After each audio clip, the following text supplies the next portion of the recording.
దేవుని వాక్యంలో నుండి లూకాసు వార్త ఒక ప్రాముఖ్యమైన 2-3 సందేశాల సిరీస్ను నేను ప్రారంభించాలని కోరుతున్నాను.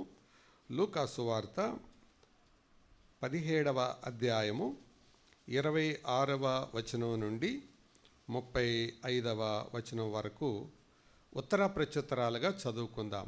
లూకా 17:26 నుండి 37. నోవహు దినములలో జరిగినట్టు మనుష్య కుమారుని దినములలోనూ జరుగును. నోవహు ఓడలోనికి వెళ్ళిన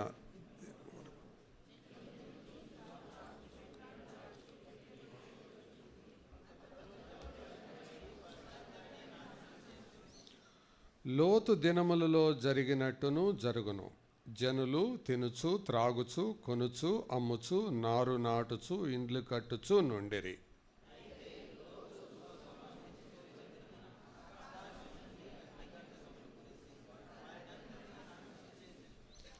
ఆ ప్రకారమే మనుష్య కుమారుడు ప్రత్యక్షమగు దినమున జరుగును.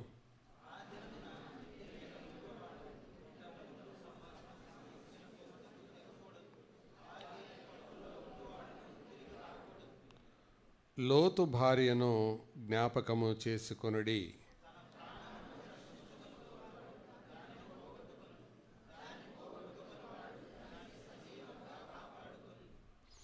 ఆ రాత్రి ఇద్దరొక్క మంచము మీద ఉందరు. వారిలో ఒకరు కొనిపోబడును, ఒకరు విడిచిపెట్టబడును.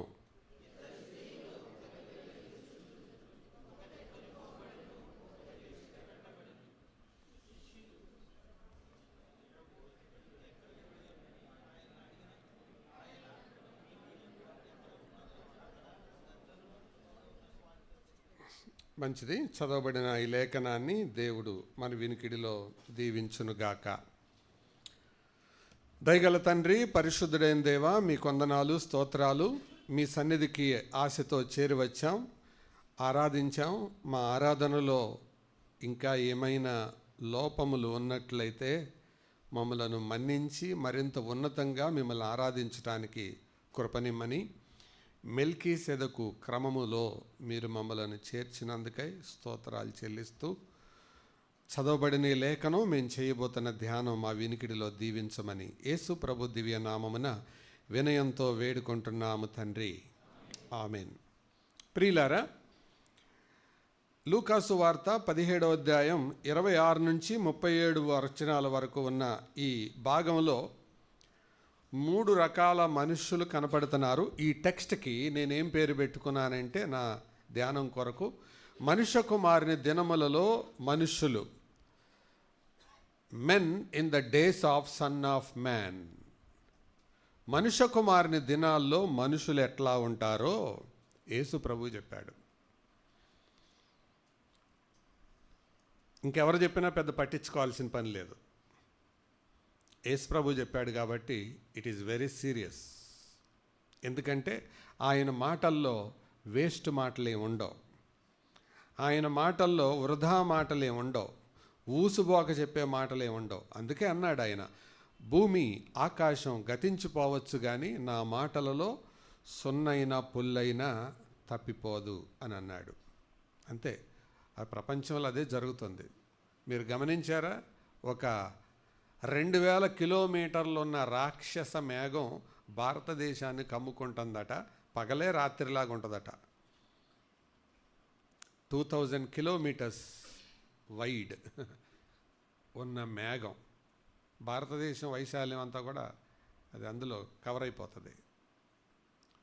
ప్రజెంట్ వార్తల్లో ఉంది. అది పగలే రాత్రిలాగా ఉంటుంది బైబిల్లో. అందుకనే మనం ఒక క్రైస్తవునిగా, ఒక విశ్వాసిగా బైబిల్ని ఒక పక్క, వార్తాపత్రికలను ఒక పక్క పెట్టుకొని చదువుతూ ఉండాలి, గమనిస్తూ ఉండాలి. కాబట్టి ప్రభు రాకడకు సూచనలు మనకు కనపడుతున్నాయి. ఈ కాంటెక్స్ట్ కూడా మనుష్య కుమారుని దినాలు. ఈ మనుష్య కుమారుని దినాల ఆరంభం ఎప్పుడంటే యేసు ప్రభు భూలోకానికి వచ్చినప్పుడు. దీని ముగింపు ఎప్పుడంటే ఆయన తిరిగి ప్రత్యక్షమయ్యేటప్పుడు. అదే 30వ వచనంలో ఉంటుంది, మనుష్య కుమారుడు ప్రత్యక్షమగు దినమున. అంటే మనుష్య కుమారుని దినాల్లోనే అదొక దినం, ప్రత్యేకమైన దినం, ఆయన ప్రత్యక్షమయ్యే దినం. దాంట్లో 3 రకాల మనుషులు ఎవరు అంటే, ఒకటి నోవహు, మరొకరు లోతు, మరొకరు లోతు భార్య. ఈ ముగ్గురు 3 రకాలైన మనుషులకు సాదృశ్యం. నోవహు ఆత్మ సంబంధి, లోతు శరీర సంబంధి, లోతు భార్య ప్రకృతి సంబంధి. నోవహు స్పిరిచువల్ మ్యాన్, లోతు కార్నల్ మ్యాన్, లోతు భార్య న్యాచురల్ ఉమెన్, ప్రకృతి సంబంధి. మనుషులు కూడా ఈ 3 రకాలే. ఇక్కడ ఉన్న అందరినీ కూడా మనుషులుగా పోలిస్తే ఈ 3 రకాల వాళ్ళు ఉంటారు. నోవహు లాంటి వాళ్ళు కొందరు, రెండవదిగా లోతు లాంటి వాళ్ళు కొందరు, లోతు భార్య లాంటి వాళ్ళు మరికొందరు. ఏదో ఒక రకానికే నువ్వు చెందుంటావు. కుటుంబాలుగా పోలిస్తే 3 రకాల కుటుంబాలు ఉంటాయి. ఆత్మ సంబంధమైన కుటుంబాలు కొన్ని, శరీర సంబంధమైన కుటుంబాలు కొన్ని, ప్రకృతి సంబంధమైన కుటుంబాలు కొన్ని. వాళ్ళ స్వభావం ఏంటో ఈ భాగంలోనే కనపడుతుంది. నేను ఈ వారం శరీర సంబంధమైన లోతు కుటుంబాన్ని గురించి కొన్ని విషయాలు చెప్పాలని కోరుతున్నాను. ఇది ప్రసంగంలాగా కాదు. మా కుటుంబం మేము అలాగున్నామేమోనని ఆలోచించుకోవడానికి ధ్యానం నేను చేశాను. ఈ వారమంతా ఆలోచించాను, ధ్యానిస్తూ ఉన్నాను. ఊరు వెళ్ళినా, ప్రయాణం చేసినా మనసులో ఒక ఛానల్ నడుస్తూనే ఉంది. కాబట్టి ఈ కుటుంబం అనే అద్దాన్ని మన ముందు పెట్టుకుందాం. అందులో ఈ లక్షణాలు కనపడుతున్నాయేమో చూసుకుందాం. లోతు కుటుంబం, లాట్స్ ఫ్యామిలీ. లోతు కుటుంబం యొక్క లక్షణం ఏంటో మనం చూద్దాం. లోతు కుటుంబం ఓడిపోవడానికి కారణం ఏంటి? నేను ఆ లక్షణాలన్నీ చెప్పడం లేదు, కానీ ఈ నోవహు కుటుంబానికి లోతు కుటుంబానికి ఒక పోలిక చెప్తాను. అదేంటంటే, జలప్రళయానికి నిలిచిన కుటుంబం, జ్వాలా ప్రళయంలో చెదిరిపోయిన కుటుంబం. నోవహు కుటుంబం జలప్రళయానికి నిలబడింది. లోతు కుటుంబం జ్వాలా ప్రళయానికి చెదిరిపోయింది. ఇక్కడుండే కుటుంబాలు కూడా అంతే. నిలిచే కుటుంబాలు కొన్ని, చెదిరిపోబోయే కుటుంబాలు కొన్ని. లోతు కుటుంబం చెదిరిపోవడానికి రీజన్స్ ఏంటి, కారణాలు ఏంటి, అది మనం ఆలోచిద్దాం. What are the reasons for the defeat of Lot's family? లోతు కుటుంబం ఓడిపోవడానికి కారణం ఏంటి? అసలు ఒక కుటుంబం ఎందుకు ఓడిపోతుంది? దేవుడు కుటుంబాన్ని ఓడిపోవడానికి ఏర్పాటు చేశాడా? ఆదాము హవ్వలతో మాట్లాడేటప్పుడు ఏమన్నాడు? నీవు ఈ నేలను లోబరుచుకోవాలి. You must subdue it. నువ్వు దాన్ని లోబరుచుకోవాలి, నువ్వు దాన్ని ఏలాలి, ఏలుబడి చేయాలి. You must rule. మరి ఏలవలసిన వాడు ఏలబడుతున్నాడు ఏంటి? జయించవలసిన వాడు ఓడిపోతున్నాడు ఏంటి? కారణాలు ఏంటి అని ఆలోచించినప్పుడు లోతు కుటుంబంలో కొన్ని సంగతులు నాకు కనపడ్డాయి. అందులో మొట్టమొదటిది, లోతు కుటుంబం ఓడిపోవడానికి మొదటి కారణం, the family didn't have a family altar. కుటుంబ బలిపీఠం లేదు. నేను ఈరోజు కుటుంబ బలిపీఠాన్ని గురించి చెప్పబోతున్నాను. కుటుంబ బలిపీఠాన్ని గురించి చెప్పబోయే ముందు అసలు బలిపీఠం అంటే ఏంటో చెప్తాను. ప్రత్యక్ష గుడారము గురించి దేవుడు వివరాలు చెప్పేటప్పుడు ఒక 3 స్థలాల దగ్గర నేను నిన్ను కలుసుకుంటాను అని చెప్పాడు. 3 ప్లేసెస్. ఆ 3 స్థలాలు ఏంటో తెలుసా? రండి చదువుదాం. ఆ నిర్గమాకాండం 29వ అధ్యాయం చూస్తారా? నిర్గమాకాండం 29వ అధ్యాయం 42వ వచనం. ఇది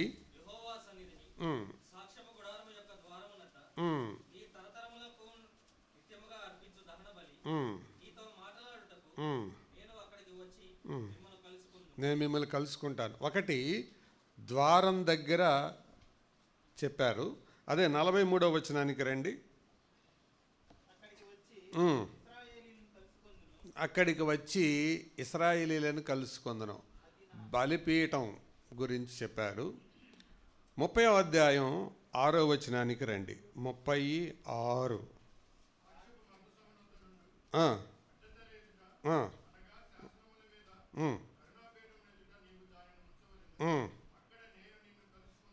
ప్రభు ప్రత్యక్ష గుడారంలో కలుసుకుంటాను. I will meet you, I will talk to you. నేను నిన్ను కలుసుకుంటాను, నేను నిన్ను కలుసుకుంటాను అని 3 సందర్భాల్లో చెప్పాడు. 1 ద్వారం దగ్గర, 2 బలిపీఠం దగ్గర, 3 సాక్ష్యపు మందసం దగ్గర నేను నిన్ను కలుసుకుంటాను. అంటే మనుషుల్ని కలుసుకోవాలని దేవుని యొక్క ఆశ, దేవుని యొక్క హృదయం ఎంత ఉవ్విళ్ళు ఊరుతుందో, ఎంత ఆశపడుతున్నాడో ఆయన. అసలు మనుషుల్ని చేసుకుందే అందుకు.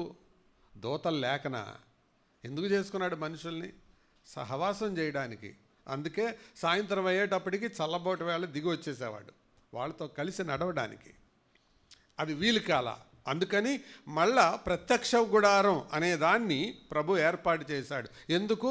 నేను వారి మధ్య నివసించున్నట్లు, టు డ్వెల్ అమాంగ్స్ దెమ్. వారి మధ్య నేను నివసించాలి అని. అంటే దేవుని యొక్క ఆశ మనుషులతో ఉండాలని. అది కూడా నెరవేరటం లేదు. అందుకని ఆయన మరలా తిరిగి సంఘ వ్యవస్థను ఏర్పాటు చేసుకున్నాడు. ఆ సంఘం ప్రారంభంలో బాగానే ఉంది. లవొదికయ వచ్చేటప్పటికి సంఘం బయటికి దోసేసింది. సంఘమే బయటికి నెట్టింది. ఎవరిని? యేసు ప్రభుని. బయటికి వెళ్ళి తలుపు కొడుతున్నాడు ఆయన. మనం ఈ మాటని లోకస్తులతో చెబుతాం, ఇదిగో తలుపు నొద్ద నుండి తట్టుచున్నాను, నీ హృదయం అనే తలుపు కొడుతున్నాడు అనేది. నిజానికి అది లోకస్తుడితో కాదు యేసు ప్రభు మాట్లాడింది. ఎవరితో మాట్లాడింది? సంఘంతో. నువ్వు అనుకుంటున్నావు నేను లోపల ఉన్నానని. No, I'm not there, I'm out. బయట ఉన్నాను నేను. ఇప్పుడు తలుపు దగ్గర నిల్చోండి తడుతున్నాను. ఎవడన్నా స్వరం వింటే లోపలికి వస్తాను, లేకపోతే కాడి కర్మకాడిని వదిలేస్తాను. అది ప్రభు అనే మాట. కాబట్టి దేవుని యొక్క ఆశ మనతో ఉండాలని. అది చివరికి ప్రకటన గ్రంథం ఆఖరి అధ్యాయంలోకి వచ్చేటప్పటికి ఎలా నెరవేరుతుందంటే, ఇదిగో దేవుని నివాసము మనుషులతో కూడా ఉన్నది, వారు ఆయన ప్రజలయ్యుందురు, ఆయన వారికి దేవుడయ్యుండును, ఆయన తన గుడారమును వారి మీద కప్పును. ఆయన ఉండబోతున్నాడు. కాబట్టి ప్రశ్న ఏంటంటే, ఆయనతో మనం ఉండాలంటే ప్రస్తుతం మనతో ఆయన ఉండాలి. వ్యక్తికైనా అదే నియమం, కుటుంబానికైనా ఇదే నియమం, సంఘానికైనా అదే నియమం. May it be person or family or church. సూత్రం అదే. ఆయనతో నీ ఉండాలంటే ఆయన ప్రస్తుతం నీతో ఉండాలి. ఆయన నీతో లేనప్పుడు రేపు నువ్వు ఆయనతో ఉండలేవు. కాబట్టి ఆయనతో ఉండాలి. కాబట్టి ఆయన నేను నిన్ను కలుసుకుంటాను అని అన్నాడు. సరే, నా సందేశం యొక్క సారాంశం అది కాదు. కానీ ఈ బలిపీఠము దగ్గర నేను నిన్ను కలుసుకుంటానన్నాడు. కాబట్టి అది ప్రత్యక్ష గుడారంలో. అయితే అంతకు మునుపు ప్రత్యక్ష గుడారం లేకముందు బలిపీఠాలు కుటుంబాల్లోనే ఉండేవి. లేవి యాజకత్వం రాకమునుపు కుటుంబ యాజకత్వమే ఉండేది. యోబు గ్రంథం 1వ అధ్యాయం 5వ వచనం. యోబు తన పిల్లల కోసం ప్రతిరోజు నిత్యము అలాగ చేసే దహన బలి అర్పించేవాడు. ఆదికాండం 8వ అధ్యాయంలోకి మీరు వెళ్తే నోవహు ఓడలో నుండి బయటకు వచ్చి ఒక బలిపీఠాన్ని కట్టి పవిత్రమైన పశువుల పక్షులు కొన్నింటిని అర్పించాడు. ఆదికాండం 12వ అధ్యాయానికి వస్తే అబ్రహాము బేతేలుకును హాయికి మధ్య గుడారము వేసి అక్కడ యెహోవాకు బలిపీఠము కట్టాడు. అప్పుడు అన్నీ ఫ్యామిలీ ఆల్టర్సే, కుటుంబ బలిపీఠాలు.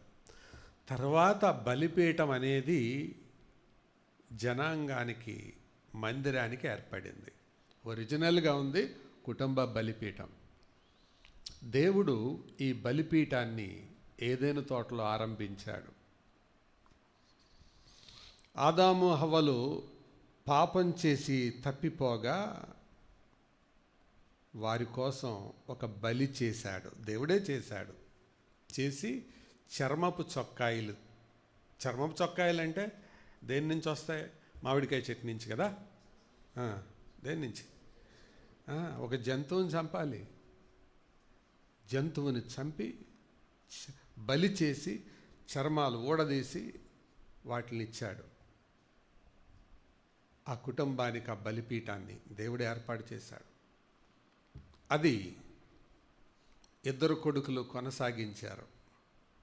ఎవరాళ్ళిద్దరు? హేబెల్, కయీన్. అప్పుడు కుటుంబ బలిపీఠాలే ఉండేవి. ఈ ఉదయం నేను చెప్పేది కుటుంబ బలిపీఠం. సరే, బలిపీఠం యొక్క ప్రాముఖ్యత చెప్తాను. బలిపీఠం యొక్క ప్రాముఖ్యత చెప్పి అప్పుడు కుటుంబ బలిపీఠం దగ్గరికి వెళ్తాను. బలిపీఠం యొక్క ప్రాముఖ్యత ఏంటంటే that is the place of worship. అది ఆరాధనా స్థలం. రెండవది బలిపీఠం, it is the place of prayer. అది ప్రార్థనా స్థలం. బలిపీఠం, it is the place of covenant. అది నిబంధనా స్థలం. బలిపీఠం, it is the place of sacrifice. అది సమర్పణ స్థలం. బలిపీఠం అనేది it's the place of remembrance, జ్ఞాపకార్థ స్థలం. బలిపీఠం అనేది it's a place of repentance, పశ్చాత్తాప స్థలం.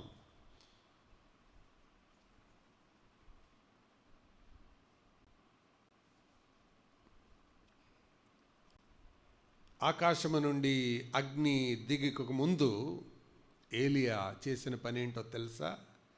పడద్రోయబడి ఉన్న యెహోవా బలిపీఠమును బాగు చేసి అప్పుడు బలి అర్పించాడు. That is the place of repentance. కాబట్టి బలిపీఠం అన్న దగ్గర ఎన్ని అర్థాలు చూసాం మనం? మళ్ళీ చెప్పండి. అది ఆరాధనా స్థలం, అది ప్రార్థనా స్థలం, అది నిబంధనా స్థలం, అది సమర్పణ స్థలం, అది జ్ఞాపకార్థ స్థలం, అది పశ్చాత్తాపపడే స్థలం. చివరి మాట, అది సహవాస స్థలం. It's the place of fellowship. దేవుడు మనుషులతో సహవాసం చేసే స్థలం. ఇప్పుడు చెప్పండి, ఈ బలిపీఠం అనేది వ్యక్తిగత జీవితంలో అవసరం, కుటుంబ జీవితంలో అవసరం, సంఘ జీవితంలో కూడా అవసరం. వ్యక్తిగత జీవితంలో ఉన్న బలిపీఠాన్నే క్వైట్ టైం అంటారు.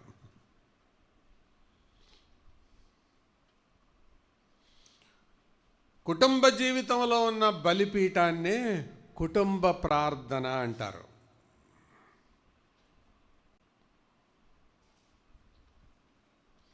ఇప్పుడు ఏ వ్యక్తి జీవితంలో అయితే క్వైట్ టైం లేదో చెప్పండి, ఆ వ్యక్తి జీవితంలో వ్యక్తిగత బలిపీఠం లేదు.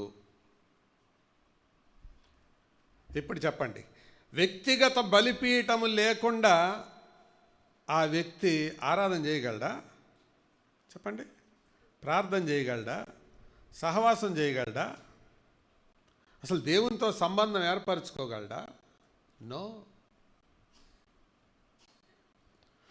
కుటుంబ బలిపీఠం అనేది లేకుండా ఆ కుటుంబం దేవునిని ఆరాధించగలదా?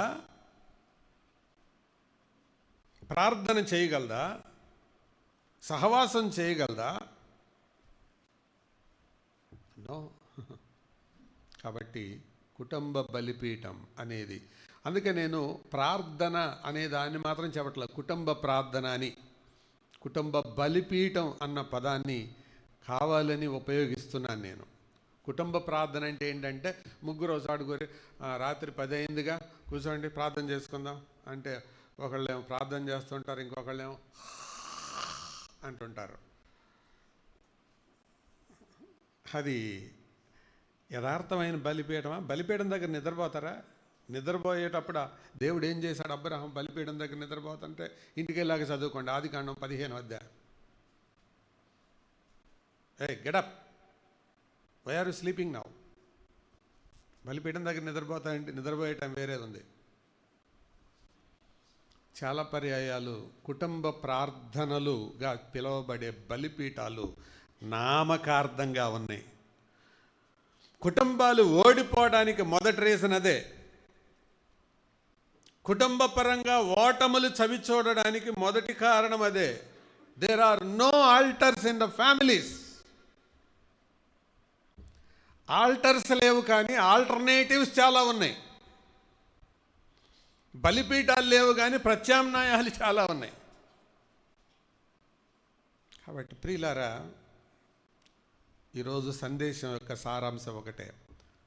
ప్రతి వాళ్ళు తమ ఇంట్లో కుటుంబ బలిపీఠాన్ని కట్టండి, లేదా ఓటమి బ్రతుకుకు సిద్ధపడండి. ఓడిపోవడానికి సిద్ధపడండి. Prepare for defeat.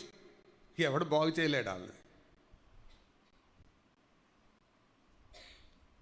ఇప్పుడు బలిపీఠాన్ని గురించి కొన్ని ప్రారంభ మాటలు చెప్పాను. నెక్స్ట్, బలిపీఠం యొక్క ప్రాముఖ్యత, the significance of family altars చెప్తాను. చూడండి, అందులో మీకు మొదటి మాట కొటేషన్ ఇలా కనపడుతుంది, గమనించారా? కుటుంబ బలిపీఠం, ఫ్యామిలీ ఆల్టర్లో మొదటిది చదువుతారా? కుటుంబ బలిపీఠము అనేది దైవభక్తి గల కుటుంబము యొక్క గుండె చప్పుడు. డాక్టర్ దగ్గరికి వెళ్ళగానే చేసే పని ఏంటి? నోరుదెరు అంటారు. నెక్స్ట్ ఏం చేస్తారు? చెవుల్లో పెట్టి దగ్గరికి రా, ఊపిరి పీల్చు అంటారు. దాన్ని బట్టి చెప్పేస్తారు. ఇప్పుడు నీ కుటుంబం యొక్క ఆరోగ్య పరిస్థితిని తెలుసుకోవాలంటే అంతే. దేవుడు స్టెథోస్కోప్ పెట్టి మీ ఫ్యామిలీని చెక్ చేస్తే హార్ట్ బీట్, అది ఓవర్ బీటింగా, అండర్ బీటింగా, అసలు నో బీటింగా తెలిసిపోద్ది.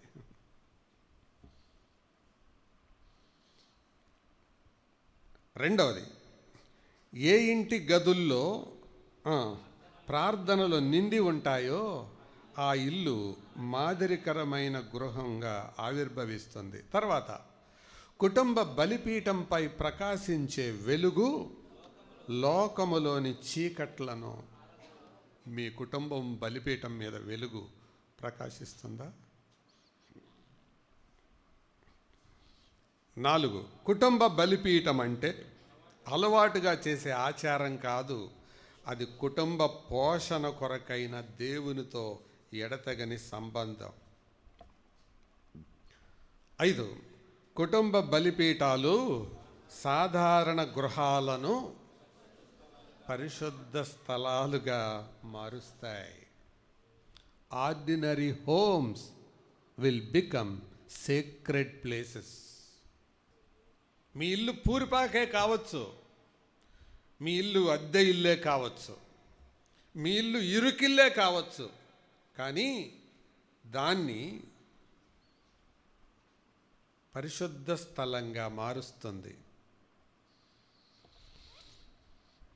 6, నిరుపయోగంగా ఉన్న బైబిల్, నిర్లక్ష్యం చేయబడిన కుటుంబ బలిపీఠం ఆ కుటుంబాన్ని కృంగదీస్తాయి, నాశనం చేస్తాయి. 7, కుటుంబ బలిపీఠము పరలోకము భూమిపై కలుసుకునే స్థలం. 8, దేవుని వాక్యం చుట్టూ చేరే కుటుంబ సమయాలే అత్యంత ప్రాముఖ్యమైన కుటుంబ సమావేశాలు. చాలామంది కుటుంబ సమావేశాలని పెట్టుకొని బిర్యానీ చేసుకుందామా, చికెన్ దమ్ము చేసుకుందామా, లేకపోతే అందరు కలిసి కూర్చుందామని ఏకలో పకపకలో ఇక ఇష్టానుసారమైన మాటలు చేస్తుంటారు. If A family doesn't gather around the word of God, అది అపహాసకుల సమావేశం. దేవుని వాక్యం చుట్టూ ఏ కుటుంబం అయితే సమకూడదో ఆ కుటుంబం అది అపహాసకుల సమావేశం, అది కుటుంబ సమావేశం కాదు. అపహాసకులు ఉండే చోట ప్రభు ఉంటాడా? నెవర్. సంతోషంగా ఉండడం, సహవాసం చేయడం తప్పు కాదు, కానీ కారణం, కేంద్రం ఏమవ్వాలి? దేవుని వాక్యం, వర్డ్ ఆఫ్ గాడ్, దేవుని వాక్యం. అందుకే బిల్లీ గ్రాహం గారు ఆయన రాసిన పుస్తకానికి ఆ పేరు పెట్టారు, క్రైస్ట్ సెంటర్డ్ హోమ్, క్రీస్తు కేంద్రిత కుటుంబం. కుటుంబం దేవుని వాక్యం చుట్టూ చేరాలి. అది అర్థవంతమైన కుటుంబ సమావేశం. కూర్చొని ఏం చేద్దాం, నువ్వెంత వేసుకుంటావు, నేనెంత వేసుకుంటాను, నువ్వేం వండుతావు, నేనేం వండుతాను, ఈ కాదు మాట్లాడుకునేది. దేవుని వాక్యానుసారమైన మాటలు, ఆ తీర్మానాలు, సహవాసం, సంభాషణ కొనసాగినప్పుడు అది అర్థవంతమైన కుటుంబ సమావేశం. అంటే ఇంగ్లీష్లో చెప్పాలంటే మంచి ఫ్యామిలీ కాన్ఫరెన్స్ అవుతుంది. తర్వాత సెకండ్ పేజ్ కూడా ఉంది, తర్వాత మీరు చదువుకోండి. అయితే నేను అది మీకు తర్వాత గ్రూప్లో పెడతారు. నేరుగా 3వ దానికి వెళ్తున్నాను. ఇవన్నీ ఊరికే కాలక్షేపం కొరకు రాసినవి కాదు. మీరు మన కుటుంబాల్లో ఒక్కొక్కటి నెరవేర్చండి. టోటల్గా 20 మాటలు రాయడం జరిగింది, 20 సెంటెన్స్లు, 20 వాక్యాలు. అవి ఇంటికి వెళ్ళిన తర్వాత ధ్యానం చేయండి. ప్రతిదీ కూడా ఒకసారి అర్థం కాదది, 2-3 సార్లు చదివితే కానీ అర్థం అవ్వదు. అన్నం కూడా మనకి ఎప్పుడు ఆరోగ్యం అవుతుందో తెలుసా? తిన్నది బాగా నవిలితేనా, లేకపోతే ఎడం పక్కకోసారి కుడి పక్కకోసారి తోసి లోపలికి నెట్టేదా? కొంతమంది అంతే, అన్నం మొద్దు తీసి నోట్లో పెడతాం, లెఫ్ట్ రైట్ గోల్ అంతే. ఈ పక్కకోసారి నవ్వటం, ఈ పక్కకోసారి నవ్వటం, లోపల తొయ్యటం అంతే. అలాంటి వాళ్ళకి తొందరగా హార్ట్ అటాకులు వస్తాయి, జాగ్రత్త. బాగా నమిలి తినవలేను అని చిన్నప్పటి నుంచి నేర్పిస్తారు. అన్నాన్ని ఎలా బాగా నమిలి తినాలో వాక్యాలు కూడా బాగా చదివి అర్థం చేసుకొని జీర్ణం చేసుకొని ఆలోచించాలి. అది ధ్యానం. తిన్నది బలం కాదు, అరిగింది బలం. విన్నది బలం కాదు, ధ్యానించింది బలం. మళ్ళీ చెప్పండి, తిన్నది బలం కాదు, అరిగింది బలం. అరక్కపోతే జరిగేదేంటి? పైనుంచో కింద నుంచో పడిపోతుంటుంది, అంతే కదా. అన్నం అరక్కపోతే పైనుంచి పడేదాన్ని వాంతి అంటారు. ఇంక మీరు మరొక దాన్ని ఏమంటారు మీకే తెలుసు. వాక్యం కూడా అంతే. అది ధ్యానం కాకపోతే వేస్ట్. మీరేమనుకోవద్దు. ఒక కాపరిగా నేను గమనించి చెప్తున్నాను, చాలామంది వాక్యం వినేవాళ్ళు కార్యక్రమయుత క్రైస్తవులుగా ఉన్నారంతే. No obedience at all, no digesting it at all. అసలు వాక్యం దిగటల్లే చాలామందికి. వినేటప్పుడు మాత్రం చాలా సీరియస్గా ఉంటున్నారు, రాసుకుంటున్నారు, అవునన్నట్టు తలూపుతున్నారు, బట్ ఏమీ జరగట్లా, ఏమీ లేదు. అందుకే అనారోగ్యమైన క్రైస్తవ కుటుంబాలు అనారోగ్యకరమైన వ్యక్తులుగానే మిగిలిపోతున్నారు, పైకి భక్తుల్లాగే ఉంటున్నారు.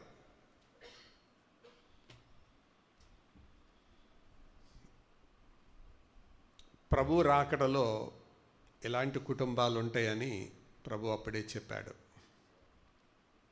ఇలాంటి వాటిల్నే నామినల్ క్రిస్టియన్ ఫ్యామిలీస్ అంటారు. నామకార్థ క్రైస్తవ కుటుంబాలు. మనం వినే 1 గంట సందేశం వారములో మిగతా 167 గంటలను ప్రభావితం చేయకపోతే we are only a programmed Christian, we are not practical Christian. మనం వినే గంట సందేశం మిగతా 167 గంటలను ప్రభావితం చేయకపోతే కార్యక్రమ క్రైస్తవులం, కార్యసిద్ధి కలిగించే క్రైస్తవులం కాదు.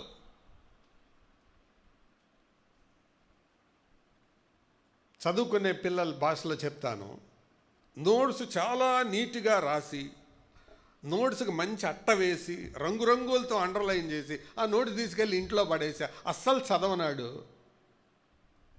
ఆడు ప్రోగ్రామ్ స్టూడెంట్, ఆడు ప్రాక్టికల్ స్టూడెంట్ కాదు. ప్రాక్టికల్ స్టూడెంట్ ఏం చేస్తాడు? మళ్ళీ చదువుతాడు. ఎప్పుడు దాకా చదువుతాడు? చూడకుండా దాన్ని చెప్పగలిగేదాకా చదువుతాడు. డైజెస్ట్ అయ్యేదాకా చదువుతాడు. అది కాబట్టి క్రైస్తవ కుటుంబం అలా ఉండాలనేది మనం జ్ఞాపకం చేసుకుంటున్నాం. కుటుంబ బలిపీఠం నిర్మించుటకు సూచనలు. బలమైన కుటుంబ బలిపీఠం ఒక్క రోజులో కట్టేది కాదు, అనుదిన విశ్వాస్యతను బట్టి నిర్మితమయ్యేది. ఎందుకంటే తనను గణపరిచే కుటుంబాలను దేవుడు గణపరుస్తాడు. ఏ కుటుంబం అయితే దేవుని గణపరుస్తుందో వారిని దేవుడు గణపరుస్తాడు. అది గాడ్స్ ప్రిన్సిపల్. ప్రకృతిలో కొన్ని నియమాలు ఉన్నాయి, ఆ నియమాలు మారవు. పైకి విసిరేసిన ఏ వస్తువైనా కింద పడుతుంది. ఏంటా నియమం? గురుత్వాకర్షణ నియమం, యాక్సలరేషన్ డ్యూ టు గ్రావిటీ. నీళ్లు ఒక స్థలంలో పోస్తే పల్లానికి జారుతాయి. అదేంటి? అది ఒక నీటి గురించిన నియమం. అది దేవుడి దగ్గర కూడా కొన్ని నియమాలు ఉన్నాయి. నన్ను గణపరిచేవారిని నేను గణపరుస్తాను, నన్ను తృణీకరించేవారు తృణీకారం పొందుతారు. నేనేం తృణీకరించిన వాళ్ళని, వాళ్ళ కర్మకాళ్ళను వదిలేస్తాను, ఆ కర్మ మీద వాళ్ళు అనుభవిస్తారు. అంతే. అది గాడ్స్ ప్రిన్సిపల్, అది దేవుని నియమం. నన్ను గణపరిచారా, వాళ్ళ గణపరిచే పని నేను తీసుకుంటాను, ఐ విల్ టేక్. నన్ను నెగ్లెక్ట్ చేశారా, వాళ్ళ నెగ్లిజెన్సీకి వాళ్ళని వదిలేస్తాను. అది గాడ్స్ ప్రిన్సిపల్. అది ట్రైను వేగంగా వెళ్తుండగా ఆ వేగానికి ఎవడన్నా ఎదురుగా వెళ్ళాడు అనుకో, ఏం జరుగుద్ది? ఆ సూత్రాన్ని అధిగమించినాడు. ట్రైన్ స్లోగా ఉంటే ఏదో ఒకటి ఎరుగుద్ది, ట్రైన్ వేగంగా ఉంటే ప్రాణమే పోద్ది. ఎదురు వెళ్ళకూడదు, అదొక నియమం. దేవుడు కూడా అంతే. నన్ను గణపరిస్తే నేను గణపరుస్తాను. ఈ నియమానికి ఎవరన్నా ఎదురొస్తే చాప్టర్ క్లోజ్. కాబట్టి ఈ కుటుంబ బలిపీఠం అనే దాన్ని మనందరి కుటుంబాల్లో కలిగి ఉందాం. అది నిర్మించడానికి కొన్ని సూచనలు చూద్దాం రండి. మొట్టమొదట ఒక ప్రత్యేకమైన సమయాన్ని నిర్ణయించండి.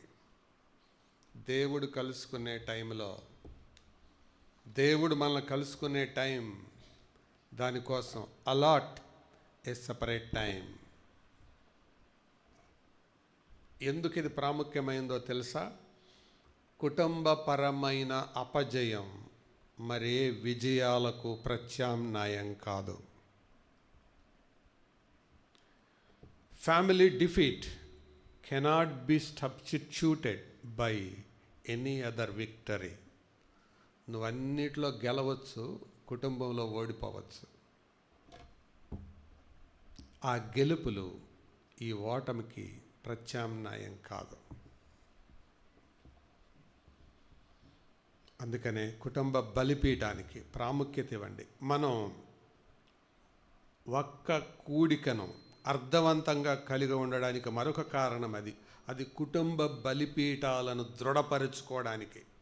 ఆ సమయం మీటింగ్ లేదనుకోవడానికి కాదు, to concentrate much on the family altar. కుటుంబ బలిపీఠానికి సీరియస్గా, సిన్సియర్గా దాని పట్ల ఉండడం కొరకు. కాబట్టి ఒక ప్రత్యేకమైన సమయాన్ని నిర్ణయించండి. రెండవది, దాన్ని క్లుప్తంగా, అర్థవంతంగా ఉండేలాగా చూడండి. క్లుప్తంగా అంటే బ్రీఫ్గా, మీనింగ్ఫుల్గా. ఎందుకంటే కొన్ని కుటుంబాల దగ్గరికి నేను వెళ్ళాను. ఆయన ప్రార్థన మొదలు పెడితే పిల్లలు ఇలా తూగుతూ ఉంటారు. రాత్రి దాదాపు 1.5-2 గంటలు ఉంటుంది. అందరి యొక్క ఆసక్తిని బట్టి సమయాన్ని పెంచవచ్చు, అది వేరే సంగతి. కానీ ఆ కుటుంబ ప్రార్థన సమయం ప్రారంభం క్లుప్తంగా ఉండాలి, అర్థవంతంగా ఉండాలి. తర్వాత మూడవది, దేవుని వాక్యాన్ని కేంద్రంగా ఉంచండి. Make the word of God to be its centre. వాక్యాన్ని కేంద్రంగా ఉంచడం అంటే ఏంటి? వాక్యాన్ని చదవాలి. చాలామంది వాక్యాన్ని చదవటల్లా ఈ వేరే వాళ్ళ అనుభవాలు, అది కొంతమంది ఎడారిలో సెలయేళ్ళు చదువుతారు, మరికొంతమంది ఏమో వాళ్ళ వీళ్ళ ధ్యానాలు పెట్టుకుంటారు. అది మీ పర్సనల్ ధ్యానానికి పర్వాలేదు, కానీ కుటుంబ ధ్యానానికి అది సరిపోదు.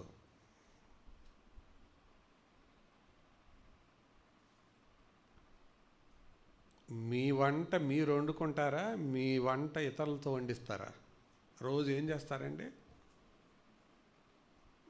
ఏంటండి అందరు అటు చూస్తున్నారు తప్పు అడిగినట్టు? మీ వంట మీరే వండుకుంటారా, లేకపోతే మీ వంట రోజు పక్కన వాళ్ళది ఏం కూర, ఆ పక్కన వాళ్ళది ఏం కూర రోజు అడుగుతుంటారు? రోజు అడిగితే ఏమంటారు? ఒకరోజు అంటే వేస్తారు, మాదా ఇది వేసామని. రోజు అడుగుతూ ఉంటే ఏమంటారు? అరే కూరలో ఉంటావు రాదా, లేకపోతే ఒళ్ళు బరువా అనుకోరు.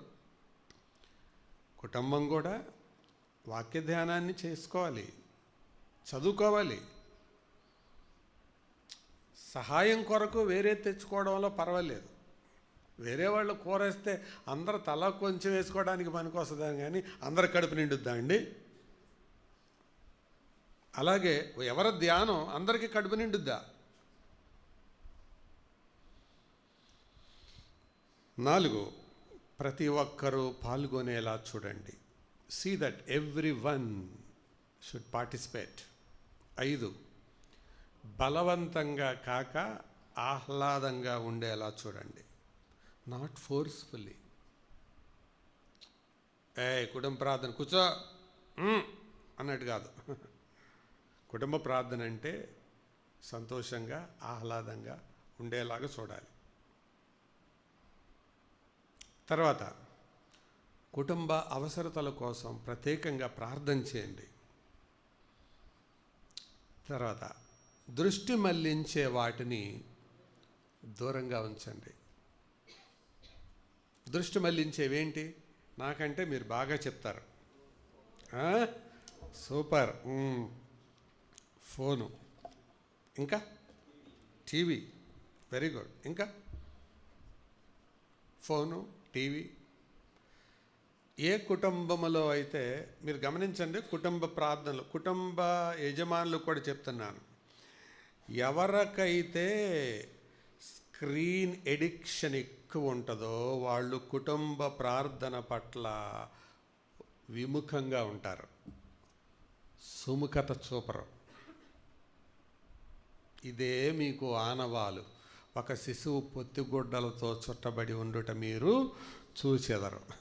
అలాగే ఎవరికైతే స్క్రీన్తో విపరీతమైన కాంటాక్ట్ ఉంటుందో వాళ్ళకి కుటుంబ ప్రార్థన ముళ్ళ మీద కూర్చున్నట్టు ఉంటుంది. చాలా కష్టంగా ఉంటుంది, ఎప్పుడెప్పుడు లేద్దామా అన్నట్టు ఉంటుంది. దృష్టి మళ్లించేదాన్ని దూరంగా పెట్టాలి. తర్వాత 8, పాటలు, ఆరాధన. బలిపీఠం అని అంటే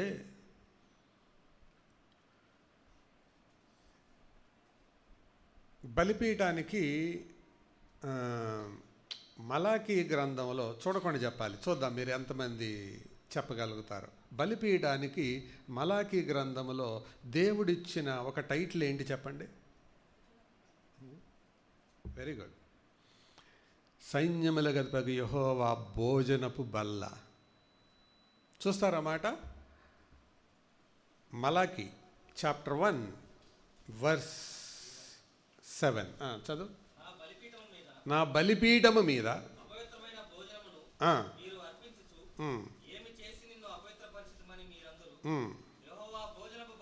యెహోవా భోజనపు బల్లను. ఏంటది బలిపీఠం అనేది? పెద్దగా చెప్పండి. ఎవరు భోజనం బల్ల? ఇంకోసారి, గాడ్స్ డైనింగ్ టేబుల్. ఇప్పుడు అందరు నా వైపు చూడండి. డైనింగ్ టేబుల్ దగ్గరకు వచ్చి కూర్చునేటప్పటికి డైనింగ్ టేబుల్ మీద ఏమీ లేవు అనుకోండి, కూర్చున్నోడికి ఎట్లా ఉంటుంది?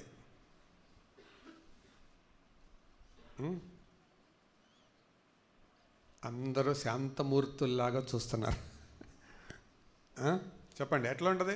డైనింగ్ టేబుల్ దగ్గరికి వచ్చి కూర్చున్నారు, బాగా ఆకలేస్తుంది, టేబుల్ దగ్గర ఏమీ లేవు, ఎట్లా ఉంటుంది అది? ఒళ్ళు మండిపోదు.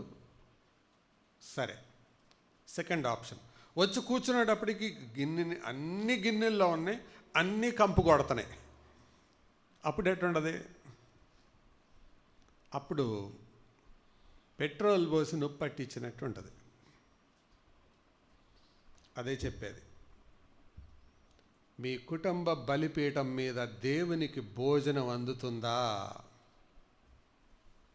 దేవుడు తృప్తి పడేటంత భోజనం అందుతుందా?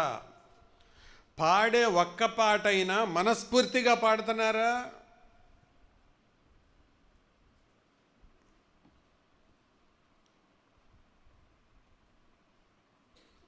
హృదయమారా నోరారా ప్రభు యొక్క ఆకలి తీరేలాగా పాడుతున్నారా?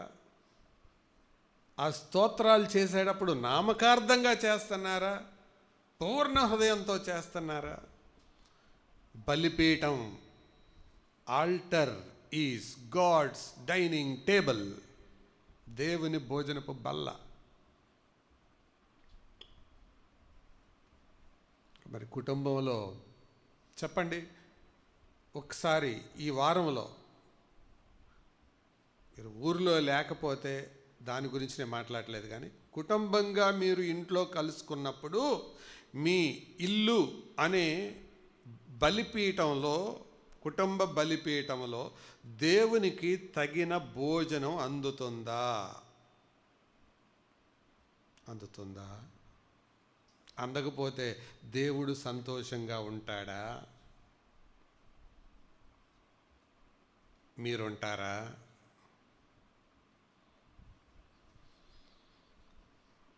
కాబట్టి మన కుటుంబాల్లో పాటలు, ఆరాధన ఉండాలి. ఈ వారంలో డాక్టర్ విజయ్ కుమార్ గారి తల్లి గారు ప్రభు దగ్గరికి వెళ్ళారని మనం మీలో కొంతమంది ఎరుగుదరు. ఇప్పటికీ కూడా వాళ్ళ కుటుంబంలో ఎంత బిజీగా ఉన్నా కనీసం 3 పాటలు పాడతారండి. ఎంత బిజీ డాక్టర్ ఆయన. కుటుంబ ప్రార్థనలో 3 పాటలు ఉంటాయి, వాక్యం ఉంటుంది, అధ్యాయం అంతా చదువుతారు.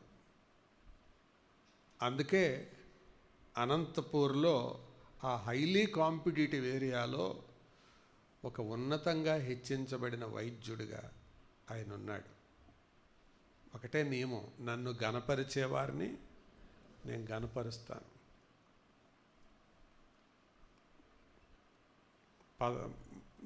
నా పెళ్ళి జరిగేటప్పటికి గాలి వస్తే ఊగులాడేవాళ్ళలాగా ఉండేవాడు.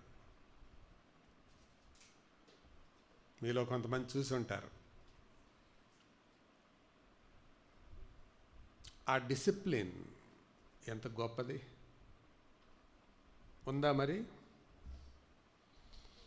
నెక్స్ట్, బిజీగా ఉన్న నిలకడగా కొంత సమయాన్నైనా కేటాయించండి. అది మాత్రం మానొద్దు. బిజీగా ఉన్న టైం కుదించండి. నెక్స్ట్, మాదిరిగా ఉండి నడిపించండి. ఎవరో ఒకళ్ళు ఇనిషియేషన్ తీసుకోవాలి. భార్యో భర్తో ఎవరో ఒకళ్ళు ఇనిషియేషన్ తీసుకోవాలి. అప్పుడప్పుడు ప్రత్యేక దీర్ఘకాలిక సమయాలు కలిగి ఉండండి. అంటే కుటుంబంలో ఏవైనా సమస్యలు వస్తాయి, కుటుంబం ఏం చేయాలి, ఓటమి పరిస్థితులు వస్తాయి, ఏం చేయాలి? ఈరోజు మనం ఎక్కువసేపు ప్రార్థన చేద్దాం, ఎక్కువసేపు ప్రార్థనలో ఉందాం, ఎక్కువసేపు ప్రభువుని స్తుతించుదాం.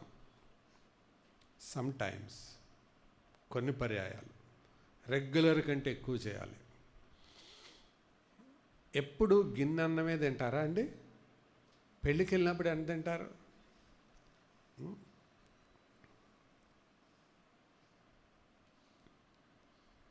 తిని మళ్ళీ ఆకలేస్తుందేమోనని జేబుల్లో పరుసుల్లో పెట్టేవాళ్ళు కూడా ఉంటారు.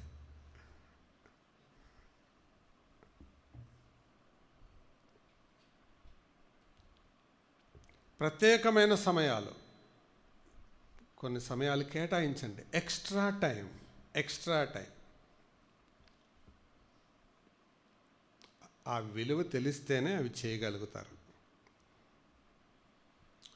కుటుంబ బలిపీఠానికి సాధారణ అవరోధాలు. ఒకటి, బిజీ అంటే ఎప్పుడు పనులు. ఇక్కడో సంగతి చెప్పనా? మీ కుటుంబ బలిపీఠానికి అవరోధాలు బిజీ అని మీరు అనుకుంటున్నారు, చూశారు? బిజీ అనే దాంట్లో మీరు ఎప్పుడు లీజర్ చేసుకోగలరంటే, ఆ బిజీని మీరు కలిగి ఉండడానికి మీలో ప్రాణం ఉంటేనే కదా. ప్రాణం ఉంటేనేనా? ప్రాణం లేకపోయినా ఉంటారు. మీరు పని చేయాలంటే ఏముండాలండి? ప్రాణం ఉండాలి. ప్రాణం ఉంటేనేగా. ప్రాణం ఎవరి చేతిలో ఉంది? అది గుర్తెరగాలి. అదే కదా బెల్షజర్తో దానియేలు అంటాడు, నీ ప్రాణమును నీ సకల మార్గములను ఏ దేవుని వశములో ఉన్నవో ఆ దేవుని నీవు ఘనపరచలేదు. నువ్వెంత బిజీగా ఉన్నా, నువ్వు బిజీగా ఉండడానికి ఏం చేయాలి? ప్రాణం ఉండాలిగా. ప్రాణం ఉంటేనేగా బిజీ. అమ్మో నేను చాలా బిజీ అండి అంటావు. దేవుడు కూడా నేను కూడా చాలా బిజీ అండి అని ప్రాణం లాగేసి తాళం వేసుకున్నాడు అనుకో, అప్పుడు మామిడికాయ పాకల వాళ్ళు బిజీ అవుతారు. అంటే అర్థమైందా? మామిడికాయ పాకల దగ్గర ఉంటాయి ఈ పెట్లు. కాబట్టి దేవుడి దగ్గర బిజీ అన్న పదం వాడొద్దు. దేవుని విషయాల్లో బిజీ అన్న పదం వాడొద్దు. రెండవది, కుటుంబ ప్రార్థనకి మరొక అవరోధం ఏంటో తెలుసా? కొంతమంది బిజీ అయితే కొంతమంది లేజీ అనేది కూడా ఎంత గలేజీగా మాట్లాడతారో వాళ్ళు. లేటుగా లేవడం, లేటుగా కూర్చోవడం, వద్దాం చూద్దాం అన్నట్టుగా కూర్చోవడం. కొంతమంది లేజీగా ఉంటారు. అక్కడి నుంచి లేచి కాళ్ళు ఈడ్చుకుంటా వచ్చి బైబిల్ తీసి, పాటల పుస్తకం తీసి, తలకాయ పైకెత్తి, ఎన్ని సీన్లు ఉంటాయో. మరికొంతమంది అక్కడ కూర్చొని కూడా ఫోన్ చూడటమో, టీవీ చూడటమో. తర్వాత నాలుగవది, ఆత్మీయ మాదిరి నాయకత్వ లోపం. అంటే అందులో కూర్చునే వాళ్ళు, నడిపించే వాళ్ళు స్పిరిచువల్గా లీడర్షిప్ సరిగ్గా ఇవ్వలేకపోతే కుటుంబ ప్రార్థన ఆశీర్వాదకరంగా ఉండదు, మొక్కుబడిగా జరుగుతుంది. తర్వాత అసమతుల్యత, అంటే కొద్ది రోజులు ఉండడం, కొద్ది రోజులు లేకపోవటం, ఇంబ్యాలెన్స్. తర్వాత లోక ప్రభావం. లోకం యొక్క ప్రభావం ఆ బలిపీఠం మీద, కుటుంబ ప్రార్థన మీద పడినప్పుడు అది ఇంట్రెస్టింగ్గా ఉండదు. లోకంతో నిండిపోయిన వాళ్ళు అక్కడ కూర్చున్నప్పుడు, లోకపరమైన ఆచారాలతో అక్కడ కూర్చున్నప్పుడు హృదయపూర్తిగా ప్రభువుని స్తుతించలేరు, ప్రార్థించలేరు, ఆరాధించలేరు, చేయలేరు. తర్వాత దృఢమైన కుటుంబ బలిపీఠం వల్ల కలిగే ఉపయోగాలు లేదా దానివల్ల వచ్చే ఆశీర్వాదాలు చెప్పండి. నంబర్ 1, ఆ కుటుంబం ఐక్యతలో వర్ధిల్లుతుంది. అందుకే అన్నారు, a family that prays together stays together. కలిసి ప్రార్థించే కుటుంబం కలిసి నిలుస్తుంది. అందుకే మరొక దైవ సేవకుడు ఇలాగన్నాడు, broken altars reveal broken families. పగిలిపోయిన బలిపీఠాలు పగిలిపోతున్న కుటుంబాలకు సాదృశ్యం. మీ కుటుంబ బలిపీఠం పగిలిపోతే మీ కుటుంబం కూడా పగిలిపోయినట్టే లెక్క. పైకి అతుక్కొని ఉండొచ్చు, ఫోటోల్లో చేతులు మీద వేసుకొని ఫోటోలు దిగొచ్చు, ఒక్క కూల్ డ్రింక్ బాటిల్లో చెరోక స్ట్రా వేసుకొని పీకుతూ ఉండొచ్చు. ఇవన్నీ ఫోటోలు, ఎక్స్రే కాదు. ఎక్స్రే వేరు, ఫోటో వేరు. ఫోటో అంటే పైకి కనపడేది, ఎక్స్రే అంటే లోపల ఉండేది. ఆరోగ్యాన్ని తెలియజేసేది ఫోటో కాదు, అందాన్ని తెలియజేసేది ఫోటో, ఆరోగ్యాన్ని తెలియజేసేది ఎక్స్రే. దేవుడికి కావాల్సింది ఫోటో కాదు, దేవుడికి కావాల్సింది ఎక్స్రే. మనుషులు పైరూపాన్ని చూస్తారు, యెహోవా హృదయాన్ని చూస్తాడు. ఐక్యతలో వర్ధిల్లుతుంది. రెండవది, ఆత్మీయంగా ఎదుగుతుంది ఆ కుటుంబం. Spiritually it will grow. 3, కుటుంబంలో సమాధానం, శాంతి ఉంటుంది. 4వది, దైవభక్తి గల సంతానం, తరం సిద్ధపడుతుంది. లోతు కుటుంబాన్ని గురించి ఎందుకు తీసుకున్నానో తెలుసా? లోతు కుటుంబంలో వచ్చిన పిల్లలు ఎవరు? అమ్మోనీయులు, మోయాబీలు. ఎవరాళ్ళు? ఎవరితోనైతే కలిసి తిరిగారో వాళ్ళకే శత్రువులుగా తయారయ్యారు వాళ్ళు. కారణం ఏంటి?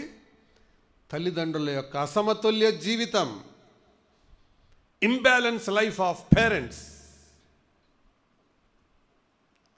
కాబట్టి కుటుంబ బలిపీఠం విషయంలో అసంతృప్తిగా, అసమతుల్యంగా ఉన్న వాళ్ళు క్రైస్తవ సంఘానికి శత్రువులను మీరే తయారు చేస్తారు.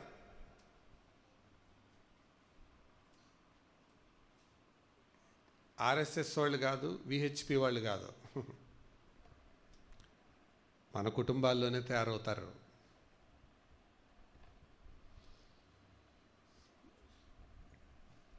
అమ్మోనీయుడే కానీ, మోయాబీయుడే కానీ వారిలో 10వ తరము వారైనను యెహోవా సమాజములో చేరకూడదు. భయంకరమైన ఆజ్ఞ ప్రభు ఇచ్చాడు. ఎందుకు? Broken altar has led to broken family. Broken family has led to break the real people.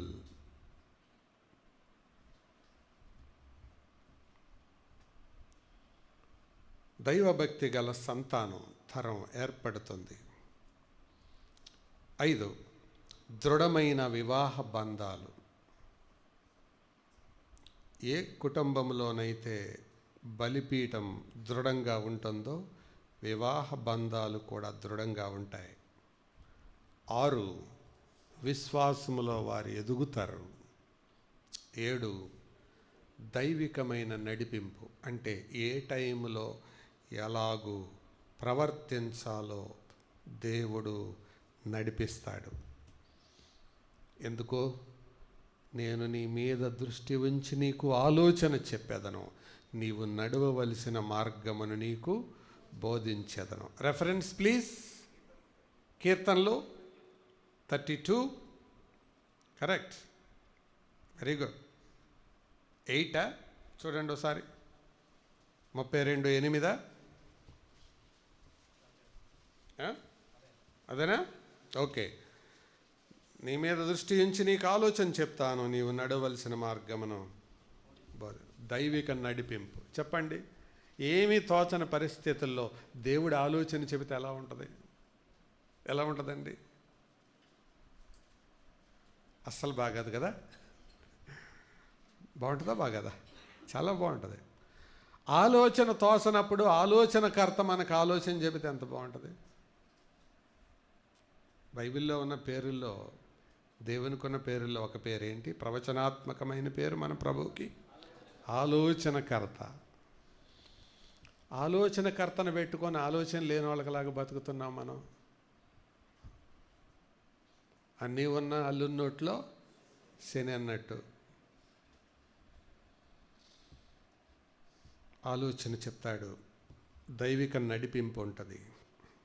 ప్రియులారా, ప్రపంచంలో ప్రముఖులైన ప్రసంగికులు, సేవకులు స్వార్థ వేదికలపై తయారవ్వలేదు, కుటుంబ బలిపీఠాల్లోనే తయారయ్యారు. స్వార్థ వేదికల మీద తయారవ్వలేదు వాళ్ళు, కుటుంబ బలిపీఠాల మీద తయారయ్యారు వాళ్ళు. జాన్ వెస్లీ అంతే. ఆయన తన కుటుంబ బలిపీఠం తన తల్లి గురించి ఇచ్చాడండి సాక్ష్యం. చదువుతాను, వినండి. ఇంగ్లండ్లో ఉన్న దైవ జ్ఞానులందరి దగ్గర నేను నేర్చుకున్న దానికంటే నా తల్లి దగ్గరే నేను పొందిన దైవ జ్ఞానం ఎక్కువ. I have learned much from my mother than the greatest theologians of England. ఇంగ్లాండ్లో థియాలజియన్ చాలామంది ఉన్నారు, దైవశాస్త్రంలో ఆరితేరిన వాళ్ళు. వాళ్ళ దగ్గర నేను పొందిన దానికంటే మా అమ్మ దగ్గర నేను నేర్చుకున్నదే ఎక్కువ. What a statement! ఒక తల్లికి అంతకంటే కావాల్సింది ఏముంటుందండి?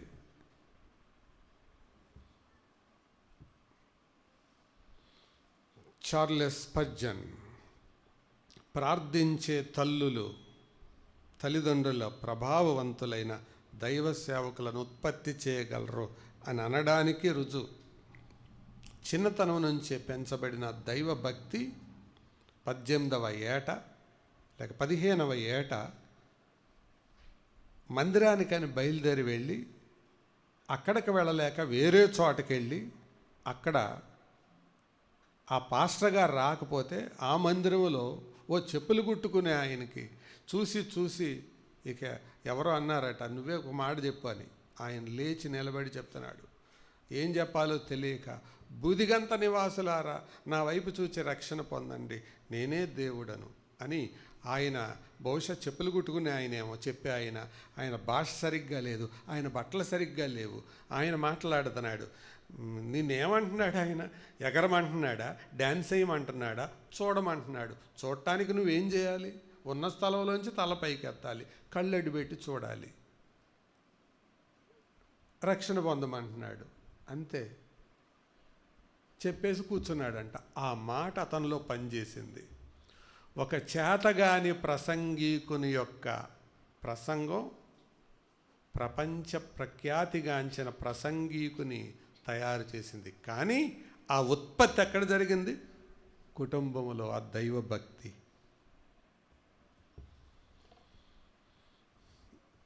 హడ్సన్ టేలర్, ఎంతమందిని చెప్పను. బిల్లీ గ్రహం, మాసిలామణి గారు ఆయన జీవిత చరిత్రను రాశారు. రైతు బిడ్డ డాక్టర్ బిల్లీ గ్రహం, అదే పుస్తకం పేరు. వాళ్ళ నాన్న పాలమ్మే వ్యాపారి, పేదవాడు. కానీ పాలల్లో నీళ్లు కలపటం ఎప్పుడు చూడాల. పిల్లలు అది కూడా చాలా బాగా గమనిస్తారు. ఊరికే నామకార్థ కుటుంబ ప్రార్థనలో కూర్చోవటం కాదు. మా నాన్న వ్యాపారం ఎలా చేస్తున్నాడు, పని ఎలా చేస్తున్నాడు, ఎలా దొంగ లెక్కలు రాస్తున్నాడు, ఇవన్నీ చూస్తారు. వాళ్ళ నాన్న ఎప్పుడు పాలల్లో నీళ్లు కలపటం కానీ, ఎక్కువ డబ్బులు తీసుకోవడం కానీ చూడలేదట. తను ఏదైతే వాక్యం విన్నాడో దానికి లోబడడం నేర్చుకున్నాడు. అది బిల్లీ గ్రహం గారి హృదయంలో పడింది. ఒకరోజు మందిరంలో బిల్లీ గ్రహం గారు చిన్నపిల్లవాడిగా ఉన్నప్పుడు ఎవరితోనో ఆడుకుంటూ ఉంటే బయటికి వెళ్ళిన తర్వాత గుమ్మం ముందు అందరి ముందు చెంప మీద కొట్టాడు. అవమానం అయిపోయింది, కోపం వచ్చింది, కానీ నాన్నని ఏం అనలేకపోయాడు. అప్పుడు తిరుగుబాటు స్వభావం వచ్చినా ఆయన తండ్రి అయ్యాక గుర్తొచ్చింది ఆయనకి, మా నాన్న రోజు చేసింది కరెక్టే అని. ఆ తర్వాత ఒక స్నేహితుడి ద్వారా ఒక యూత్ మీటింగ్కి వెళ్ళి మొర్దెకై హామ్ అనే ఆయన వాక్యం చెబుతుండగా యేసు ప్రభువు నమ్ముకున్నాడు, ప్రపంచ ప్రఖ్యాతిగాంచిన సువార్థికుడయ్యాడు. ఇలా ఎంతమంది గురించి చెప్పమంటారు. చివరిగా జోనాథన్ ఎడ్వర్డ్స్, ఆ కుటుంబంలో నుంచి మిషనరీలు వచ్చారు, పాస్టర్లు వచ్చారు, చదవర్లు వచ్చారు, నాయకులు వచ్చారు, సేవకులు వచ్చారు, నాయకులు వచ్చారు. ప్రియులారా, ఆలోచన చేయండి. కుటుంబ బలిపీఠాలు పాడైపోతే బాగు చేసుకోండి, లేకపోతే కట్టుకోండి. ఒకటే నియమం, మీ కుటుంబం దేవుని ఘనపరిచేదైతే దేవుడు మీ కుటుంబాన్ని ఘనపరుస్తాడు. మీ కుటుంబం దేవుని నిర్లక్ష్యం చేసేదైతే మీరు అదే కోస్తారు. మోసపోకుడి, దేవుడు వెక్కిరింపబడడు. ఏమి విత్తుతావో అదే కోస్తావు. కాబట్టి వాక్యం అర్థమైతే లోతు కుటుంబం ఆ రీతిగా అవ్వడానికి కారణం ఏంటంటే ఒక్కటే చెప్పాను నేను, కుటుంబ బలిపీఠం లేదు. ఎందుకు లేదు? తెలియక లేకపోవడం కాదు, నిర్లక్ష్యం. అబ్రహాము బలిపీఠాన్ని కడతానే ఉన్నాడు, చూస్తానే ఉన్నాడు. ఒకసారి ఆ మాట చదువుదాం రండి. ఆదికాండం 12వ అధ్యాయం. ఆదికాండం 12వ అధ్యాయం 6వ వచనం దగ్గరికి వచ్చి, అప్పుడు అబ్రహాము షెకెమునందలి ఒక స్థలము దాకా అదే సంచారము చేసి మోరె దగ్గరనున్న సింధూర వృక్షములో చేరెను. 7వ వచనం, యెహోవా అబ్రాహామునకు ప్రత్యక్షమై నీ సంతానమునికి ఈ దేశం ఇచ్చేదనని చెప్పగా అతడు తనకు ప్రత్యక్షమైన యెహోవాకు ఒక బలిపీఠమును కట్టెను. 8వ వచనం, అక్కడ నుండి అతడు బయలుదేరి బేతేలుకును తూర్పునున్న కొండకు చేరి పడమటనున్న బేతేలునకును తూర్పునున్న హాయికి మధ్య గుడారము వేసి అక్కడ యెహోవాకు బలిపీఠము కట్టి, గుడారము బలిపీఠము, గుడారము బలిపీఠము, గుడారము బలిపీఠము. Tent altar, tent altar, altar tent, tent altar, altar tent. ఇవన్నీ చూస్తానే ఉన్నాడు. నా చివరి ప్రశ్న, లోతు కట్టిన ఒక్క బలిపీఠం చెప్పండి, ఒకటి. ఎనీవన్?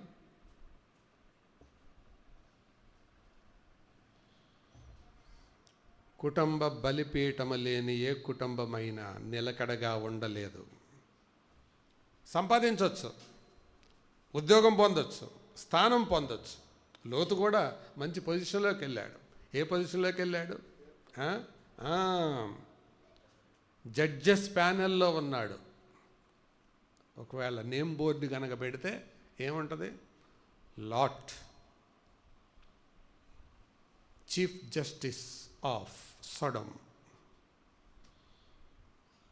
సొదొమలో ముఖ్య న్యాయాధిపతి. బోర్డు బాగుంది, నేమ్ బోర్డు, కానీ అగ్ని తగలబెట్టినప్పుడు చెప్పండి, బోర్డు పోయింది, నేము పోయింది. అబ్రహాం. మీరు అందుకే గమనించారా, లోతు పేరు మీద ఉన్న వాళ్ళు ఎవరైనా గుర్తున్నారు మీకు? ఎవరు పెట్టుకున్న వాళ్ళు? లోతు. నాకు తెలిసి ఒక్క ఆయన ఉన్నాడు లోతు, నేను ఒక్క పేరు విన్నా. అబ్రహాం పేర్లు చాలా ఉంటాయి. లోతు పేరు ఎవరు పెట్టుకోవడానికి ఇష్టపడరు. కాబట్టి ప్రియులారా, కుటుంబ ఓటములకు మొదటి కారణం అది. కాబట్టి ఈరోజు నుంచి బాగు చేయండి, లేని వాళ్ళు కట్టండి, రిపేర్ చేయండి, దేవుని గణపరచండి, కుటుంబంగా మా బలిపీఠాలను బాగు చేద్దాం. ప్రభు ఈ మాటలు మరి వినికిడిలో దీవించునుగాక. ప్రార్థన చేద్దాం. తల వంచండి. ప్రార్థన.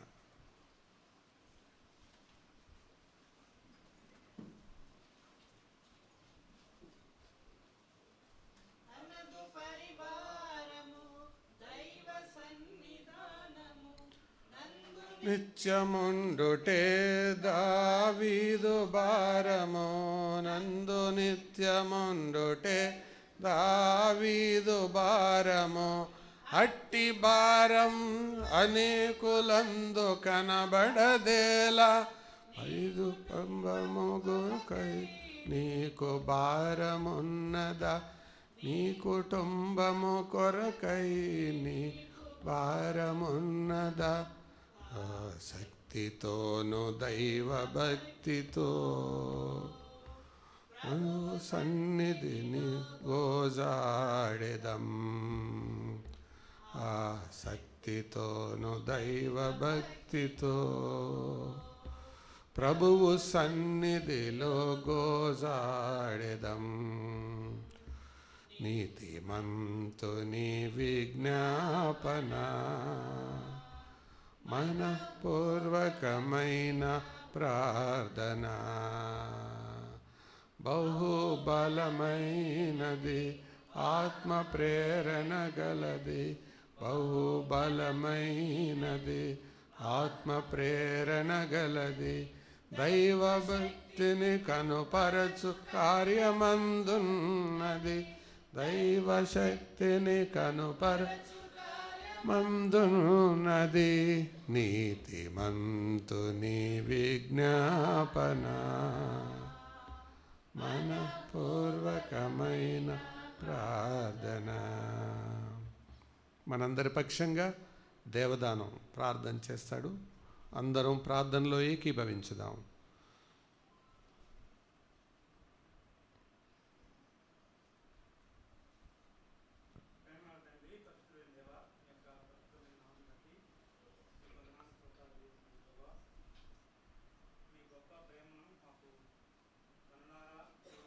వినిపిస్తున్నందుకే నీకు వందనాలు ప్రభువా.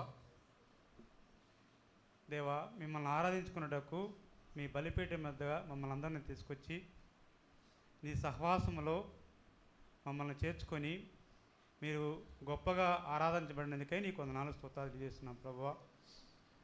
అనంతరం కుటుంబ జీవితంలో మా యొక్క బలిపీఠము, మా వ్యక్తిగత క్రమ జీవితంలో ప్రభా మాకు బలిపీఠాన్ని మాకు చూపించినందుకే నీకు వందనాలు ప్రభా. మా జీవితానికి మా యొక్క బలిపీఠంలో చెక్కలు 4 ఉన్నాయి, కానీ క్రమమైన చెక్కలు సరిగా లేక మా జీవితాలను ప్రభా ఇంకా కుంటుపడినట్టే ఉన్నాయి ప్రభా. మమ్మల్ని క్షమించమని నీ సన్నిధిలో ప్రార్థన చేస్తున్నాం తండ్రి. దైవ జ్ఞానం తగిలిన బలిపీఠాన్ని కట్టుకున్నటకు, నీ ఆలోచన కలిగిన జీవితాన్ని అనే బలిపీఠాన్ని కట్టుకొని మీ యొక్క రాకడలో మా యొక్క జీవితాలను ప్రభా నీ మందలో ఉండకు మమ్మల్ని బలపరచమని నీ సన్నిధిలో ప్రార్థన చేస్తున్నాం తండ్రి. వాక్యానుసారమైన యొక్క అనుభవాన్ని, క్రమబద్ధమైన జీవితాన్ని ప్రభా, మీ సూచనలను ప్రభా మేము ఎక్కువగా నేర్చుకొని నీ క్రమంలో జీవితాన్ని ప్రభా మేము సాగిపోవడానికి సహాయించమని నీ సన్నిధిలో ప్రార్థన చేస్తున్నాం తండ్రి. లోతు వలె కుటుంబం కాకుండా ప్రభా, నీకు ఇష్టమైనటువంటి అబ్రహాము కుటుంబం వలె, నోవాహు కుటుంబం వలె మా జీవితాన్ని, నోవాహు ఎలాగా జలప్రళయంలో ప్రభా తన జీవితాన్ని, తన కుటుంబాన్ని బలిపీఠాన్ని కట్టుకున్నాడు ప్రభా, మా కుటుంబాలన్నింటిలో ప్రభా నోవాహు కలిగినటువంటి బలిపీఠాన్ని కట్టుకొని నీ యొక్క వాక్యానికి ప్రభా మీ దగ్గరగా ఉండి, సంఘానికి దగ్గరగా ఉండి, మా కాపరికి దగ్గరగా ఉండి, మా కాపరి చెప్పిన క్రమశిక్షణలో మీ పెరుగుదలకు మాకు సహాయం చేయమని నీ సన్నిధిలో ప్రార్థన చేస్తున్నాం తండ్రి. సహాయం చేయండి ఆయన. ఇదిగోనైనా మా యొక్క వ్యక్తిగత జీవితంలో మేము జాబులు చేస్తున్నప్పుడు మా హృదయంలో తప్పులు ఉన్నాయి ప్రభా, మా ఆలోచనలో తప్పులు ఉన్నాయి ప్రభా.